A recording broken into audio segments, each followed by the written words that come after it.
All right, welcome everybody to another edition of the Georgia Track and Field and Cross Country Coaching Collective podcast. I'm Andy Christie, and tonight I'm pleased to be joined by Fannin County coaches Dr. Lucas Ruth and Miranda Ruth, and we're excited to have you guys. So welcome to the podcast. Thank you. Thank you. Yeah, we're excited to be here. Of course. And just a quick plug for our website, real quick. If people haven't checked it out before, um, go to georgiatfxc collective.com, and you can find all kinds of documents for various things, from warm-ups to banquets to all kinds of things. If you're interested, both new coaches rather, and veteran coaches, and we're always looking for other submissions. So feel free to reach out to us. Contact info is on the website. But let's go ahead and dive in, talking about all things Fannin County. First of all, coaches, if you could just tell us a little bit about Fannin County itself for people that might not be familiar with the county. Absolutely. So we are where Tennessee, North Carolina, and Georgia all connect.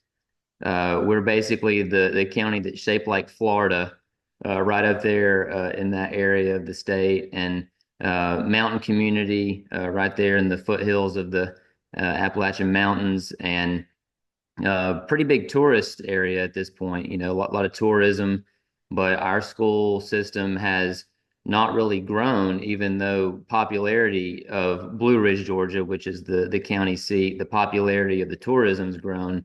We've stayed pretty much the same with our school system population, and so we're in single A at this point. You know, we've been all over the map there. We've been double A, triple A, and now we're single A, and you know, it's a traditional rural community.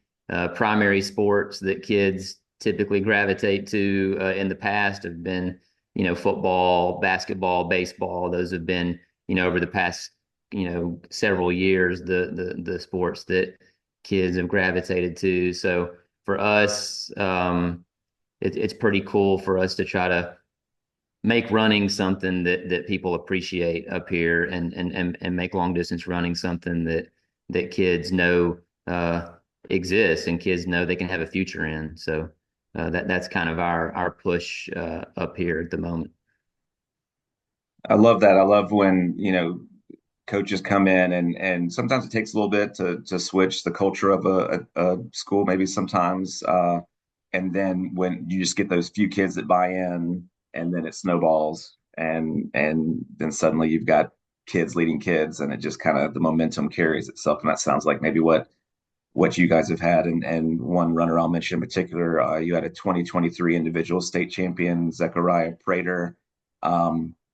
And I'll go ahead and tell people to go check out the Path to the Podium article if you haven't already on Mile Split. But you mentioned him specifically as somebody that kind of was a great influence on the girls team this year. So if you want to give a shout out to Zechariah.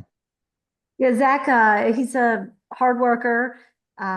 We put plenty of miles, well, mostly my husband put plenty of miles in with him training. He set an example for the girls. He was always working, always training, took it very seriously, and is currently running at Charleston Southern, which is a D1 school. I believe he was the first running athlete, cross country athlete to get a D1 scholarship. So it definitely showed the young ladies that there was opportunity if you're willing to put the work in, and that kind of snowballed into our year this year on our girls' side. Absolutely, yeah. I mean, he just like she said, he just showed kids that long distance running is something that is possible, and something that he just showed kids what it looked like to push out of your comfort zone. And I think they were able to see that you know, firsthand, what it looks like to push and push and push, and just continue to go out of that comfort zone. And that's something that, if you don't have examples that can help show you what that looks like, it's pretty hard to grasp. So he was very good for all of our athletes up here for that, for sure. That's awesome. And since I referenced the Path to the Podium article, we'll go ahead and tell viewers, in case they don't know, that your girls were second place in Class Single A, Division One, and um, when I saw y'all's story, to me it just felt like a like it needs to be the next McFarland USA kind of movie for cross country. I just thought, man, this has everything. It has, uh, you know, a near miss in terms of almost being on the podium in 2023. So you have some motivation, but then you have the individual in Prater to kind of help motivate the team. You get, I think you had at least one girl that moved in that contributed. Um, just a little bit of everything. So I know it's hard to sum up a season, but you all want to tell us about just it sounds to me like it was pretty much a dream season, as of course the end as well. You can go first. Yeah, I mean, it kind of, we've been running we're avid runners. We actually started running with some of these kids in elementary school, which is where I started when I came to Fannin County. We started a running club here in the elementary school and trained with most of the girls that are currently on our high school cross country team. So it was kind of like watching it come to fruition, just almost like a dream watching these girls be successful. So many ups and downs as running has. Kids just pushing through. And so at the end, I guess we sum it up as it was more of a we above me kind of season. It took all the girls from our first runner to our eighth runner because we had a small team. We only had 8 girls. And so they all pushed each other. They all supported each other. And we were out there in the grind with them, just Yeah. cheering them on, chasing them on. That they were wonderful. They stuck with it, and I'll kind of let Lucas talk more about the in depth of some of the season. Well, for me, it's kind of Miranda hit the nail on the head with, especially our top runner there, Lindsay Holloway, being a senior. We've been able to see her path and her progression from being a middle school kid that really she wasn't a talent in middle school. I mean, she had the talent, but no one necessarily knew she had the talent. She wasn't really considered an athlete. And just to see her catch on as a freshman and then have this end as a season to help lead her team to a second place finish was just pretty awesome because she puts in the work. She goes about it the right way, and she again has just basically willed herself to be able to have to be a state runner up last year and then third in state this year and then help lead this team. So it's just really awesome to see the team rally around her and be able to pull off what we did, and then just the rest of the kids too. As we said in that article, we came off of Wingfoot.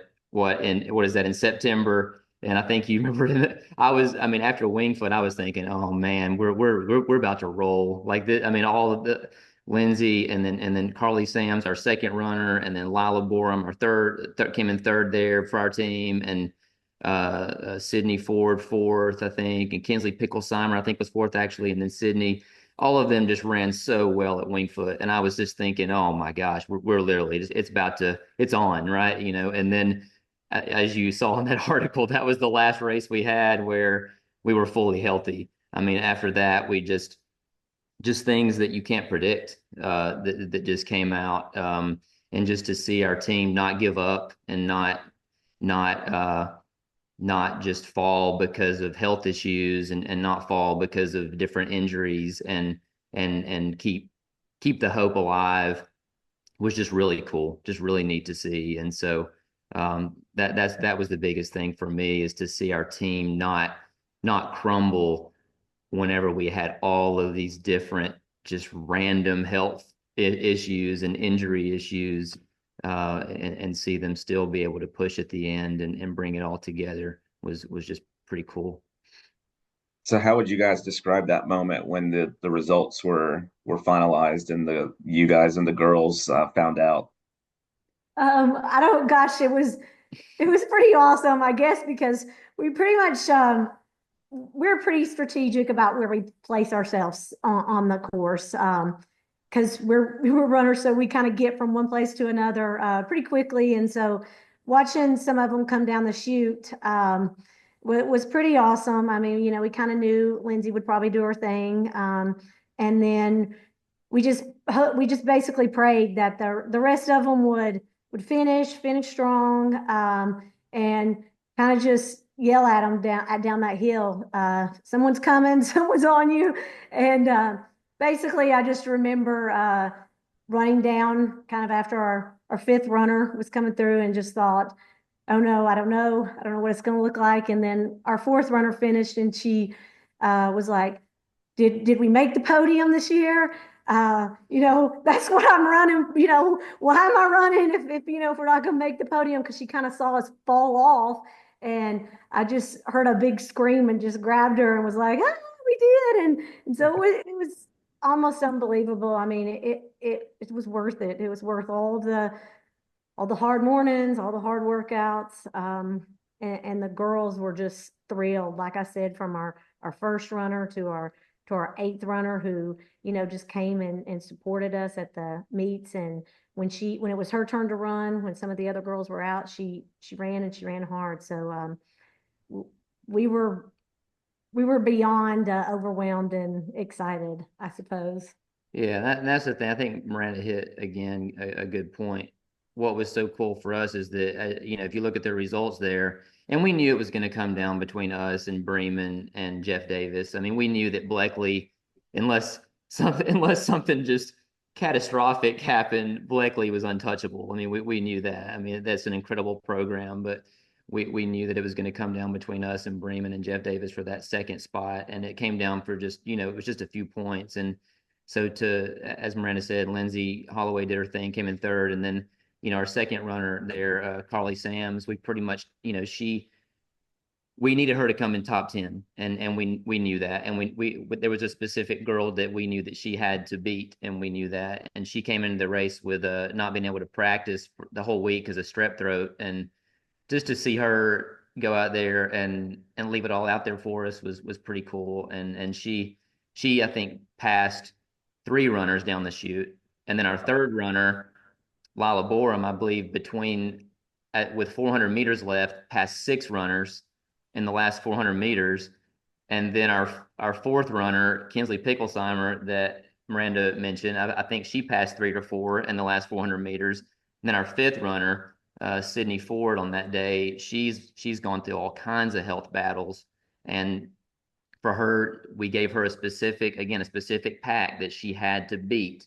And even though she didn't run the times that maybe she wanted to run, she beat that pack. She was ahead of that pack she had to beat. So to see that those top five kind of all go in with a specific mission and all take care of that mission was I mean I'll get teary-eyed just right now. It's just pretty fun to see. And Yeah. also amazing was, right there where our fifth runner was, our sixth runner, It was right who there. was our fifth runner, some off and on through the season, Lana Hicks. Even though she didn't have her best race, she did what she was supposed to do, just in case, it came Yeah. down to her. And our seventh runner, who had struggled off and on throughout the season, and she stuck with it too, and she did great. She ran when she was supposed to run, exactly what she was supposed to do too.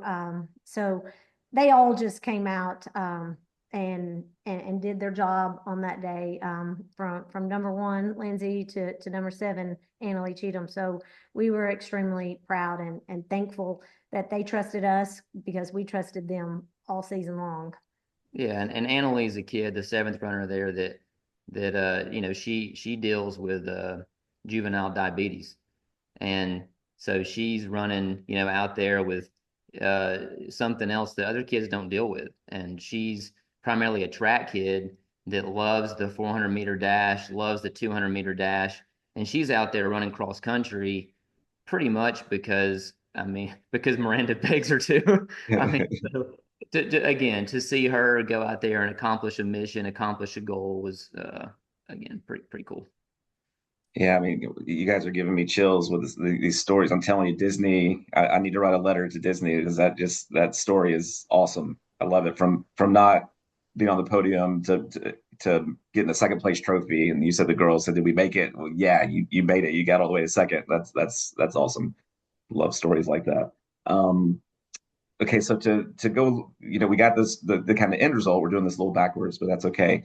Tell me how you guys got into coaching, and you referenced, knowing some of these girls since elementary school. What got you guys to get into coaching?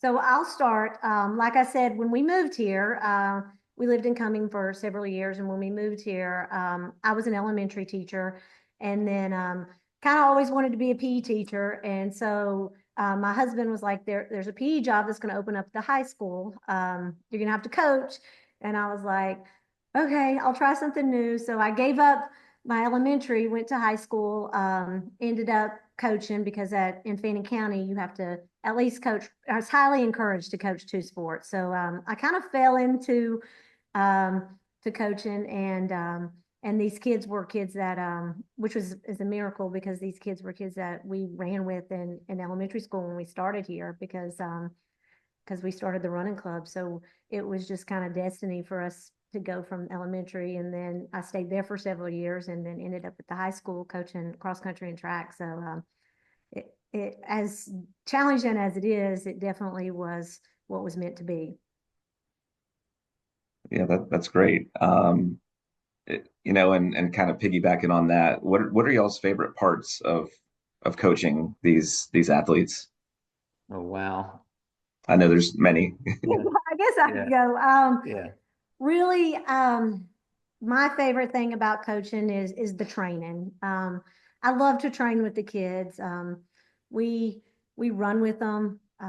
What we expect them to do, we do. I think when we go on our long runs, I talk to the girls or the guys, whoever I'm running with, mostly the girls, because I can't keep up with the guys.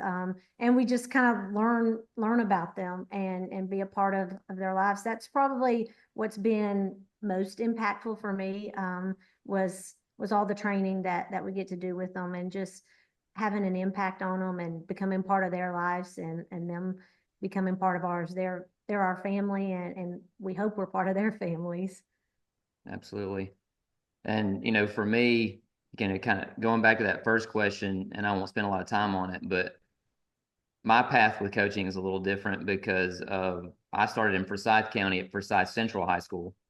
And so that might come up, again later in the interview, but I, um, I went into my interview and basically the principal said, so what are you willing to coach? And I said, whatever you need me to. And so he said, congratulations, you're going to be assistant cross country coach and long distance running coach and teach math for us. And I said, sounds great. So, my beginnings were there and had fun with it and had a blast. And then ended up coaching tennis primarily there at Forsyth Central for many years. I say, not to knock tennis or anything, but I feel like I probably took the easy way out because with tennis, I couldn't keep kids away from practice, and I had to like keep, I had to keep them. I'd be like, "Oh, practice is over, guys. We got to go."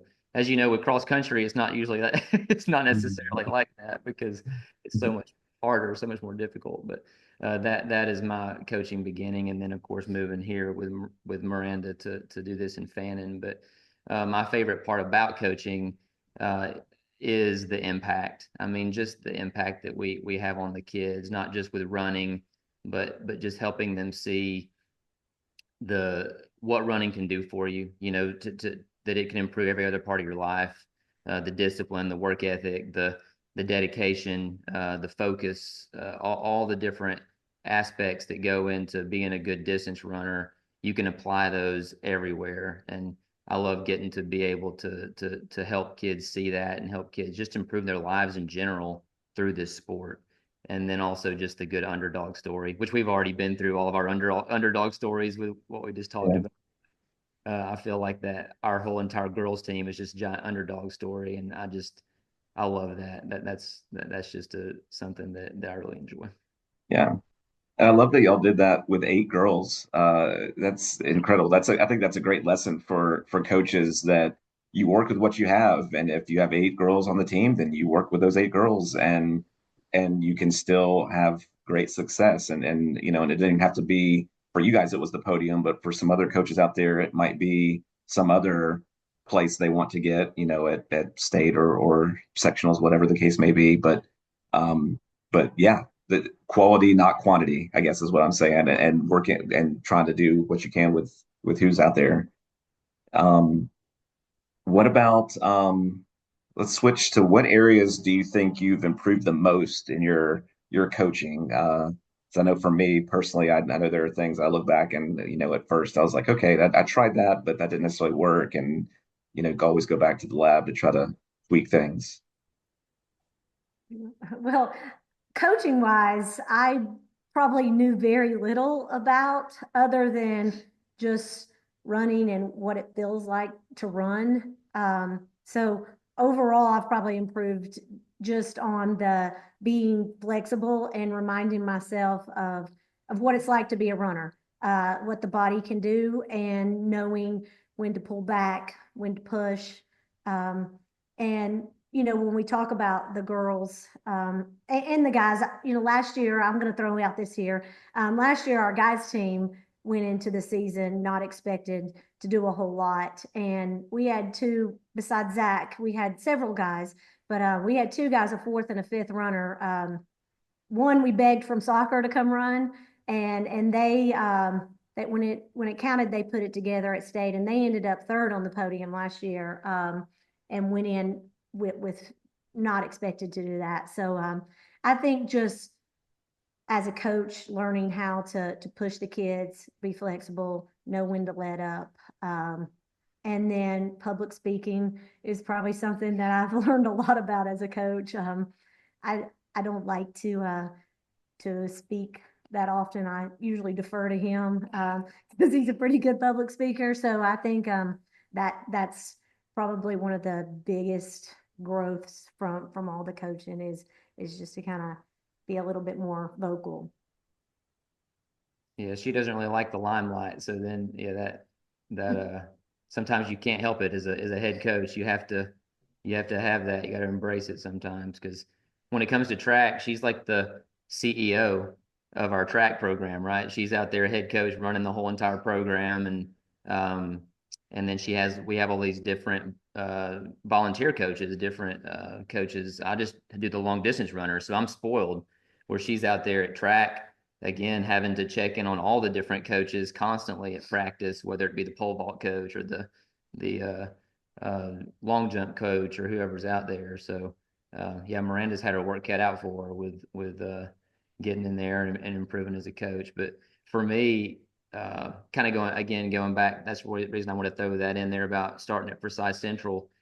I had no idea what I was doing when I started. I mean, I was literally just out there trying to make it fun for the kids, and I had no concept of how to push them out of their comfort zone.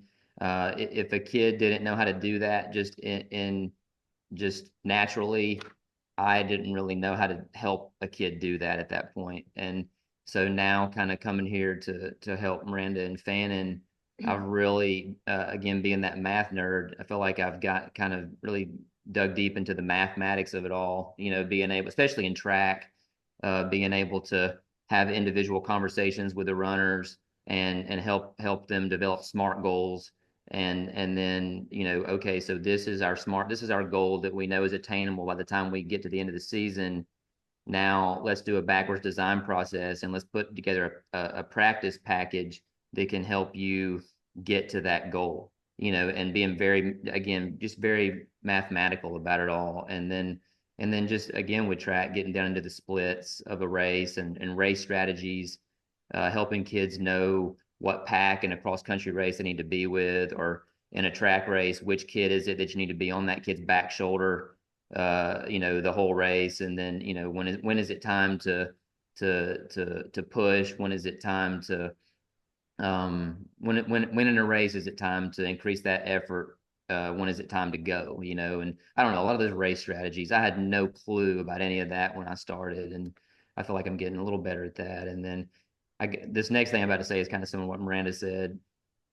I think that some of the runners that when they hear me say this, they're probably going to say, "Okay, yeah, Coach Roof, you got a long way to go with this still." But it is that flexibility piece, knowing, okay, 3 years ago, if I had a practice plan for a week, by gosh, that was going to be the practice plan for the week, and that was it. It didn't matter. That's what we were doing, and I think I've learned a lot over the past 3 years dealing with some specific athletes that you got to listen some. You have to you got to know when kids are tired. You got to know when it's time to adapt. Um, and then on the other hand, you may go into a day and you had something that was a little bit lighter and you realize everybody's feeling really good. And it might be a day that you could push a little more than what you realize. So just learning how to, again, like Miranda said, be flexible and adapt based on how the kids are feeling and based on what their current needs are that second. I feel like we've gotten a little better at that. Again, I probably have some kids that they're going to say, "Oh, you still got a long way to go," but I think we've gotten better at that. I can relate to that for sure. I think I've talked to coaches before, and we kind of laugh about how part of our profession is dependent on 14 through 18-year-olds, and we forget, that all the things that come with that, and so being flexible is definitely something I've gotten better at it over the years, and realizing, hey, they have a academic load that's challenging, or something socially is going on. Yeah, like you said, like just kind of adapting as necessary. All right, a couple more questions. Um, any mentors or people that have helped along the way as you've been on this coaching path? Definitely. I'm going to have to give Coach Greg Patterson a shout out. I don't know if you know Coach Greg, but our daughter, who's in fifth grade, runs for a club team in Forsyth called Great Strides. And so he has probably been or has had such an impact on both of us. He's first and foremost, I guess, shown us how to coach a team, how to be the we above me approach, how to adapt when it's time to adapt. I have notes here, of course, for this. And so I pretty much learned from him to celebrate the positives, to reflect on the things that go wrong for about 24 hours, and then try to move on. So those have helped me as a coach, but also Lucas, my husband, and Coach Greg together have taught me about heart rate recovery, your VO2 max, all the interval training. Like I said before, I've been running for a long time, but I've just never really thought about all the different types of workouts that go into what makes a runner great. And so those two, Lucas and Coach Greg, have definitely been mentors and just really helped me along the way. And so those are definitely the two that have helped me. They've helped me learn how to show my love for running to the kids. And because I've always just kind of been, well, I'm going to run for me, kind of the selfish. But now I run to show the kids and our daughter, the impact that it can have outside of just running. It teaches you so much more about life. And so for me, I mean, there's two men. The first one from going way back a long time ago when I first started as a coach, Jerry Colley. He was the athletic director at Forsyth Central High School, and he's the guy that kind of got me into long distance running really for myself. I trained with him for several marathons. We trained together, and as an athletic director, he just did his job with so much care and just cared about all the coaches. And so my role with the school system is a leadership role, and Coach Colley just taught me so much about leadership. Again, because he didn't care if it was football or if it was the smallest sport in the program. He was going to make sure he cared about all the coaches, and so I definitely, he's a mentor of mine for that reason. And then, as Miranda said, Greg Patterson with Great Strides. God put both these men in my life for a reason. God put Coach Greg in my life for a reason to he's just a phenomenal mentor and just taught me so much about running and about life and about where to put your focus and um, just I can't say enough about again what he has done for us and done for me as a mentor. Awesome. Uh, well, to wrap things up here, any advice to new coaches that are getting into this that who their AD's like, hey, congrats, you're the coach now, like you said, and or just anyone in a outside the metro area at a school that maybe is establishing their own culture, what would you guys say to them? These are the points that I hit on. First of all, um, get to know your athletes, make a personal connection with them. If you do that, they know you care, and they'll almost they'll work hard for you. What we always reiterate to them is trust the process. It's a long process, but you got to trust it every day, and you gotta believe in it and trust your coach and trust your kids. Set high expectations, which is what we do. We do it for ourselves. We do it for the kids, but I make sure to remind them that, like I said earlier, running is ups and downs. It's not always going to be what you expect, but again, to trust it. And then I wrote, be a lifelong learner of the sport. And that running teaches you so much more. To remember to tell the kids that it teaches you commitment, discipline, resilience. And lastly, coaching's tough. It's truly a calling. So what I think's been a blessing to me is to surround myself with people who support me. If you have that ability, I have a wonderful husband and a daughter who both love running. So it's been pretty remarkable for us. And so that would be, I guess, my biggest points to someone who's going into coaching, and not to be scared to recruit. That's one thing that I've learned is how to beg kids and recruit kids. We've got a lot of soccer players that have been running cross country for us, and About to say she means recruit inside of your own school. Yes, yes, yes, yes, of course, of course. school. Please, I didn't think about that. That's Man, all good. That's how I took it. like I said earlier, you might have to scratch that. Our soccer players, I mean, some of our best runners play soccer in the spring, and so we have just begged them to come and run for us to stay in shape for soccer, and they have definitely helped our team out. Yeah, and I think she pretty much hit every single point that I would have hit. I'll add two things. One, the kids deserve somebody with this sport that has the passion and has the knowledge. And so if you're somebody that's going into it and you're doing it just because an admin told you to or an AD told you to, go find a different job. I mean, seriously. I mean, the kids deserve somebody that has the passion for this and again has the knowledge and so just make sure that you're in it for that and you're in it for the right reasons for the kids and then the other thing for me is don't ever give up on an athlete that has potential. Um, you're as you just said, you're dealing with teenagers. You're dealing with an emotional roller coaster. You're dealing with so much with these kids, and sometimes I'll be guilty of slipping into that for a second I'll be like, well, you'll have that mindset where you're like, well, if you don't care, then I don't care either, and then I'll have a quick reset, and I'm like, no, it can't be that way.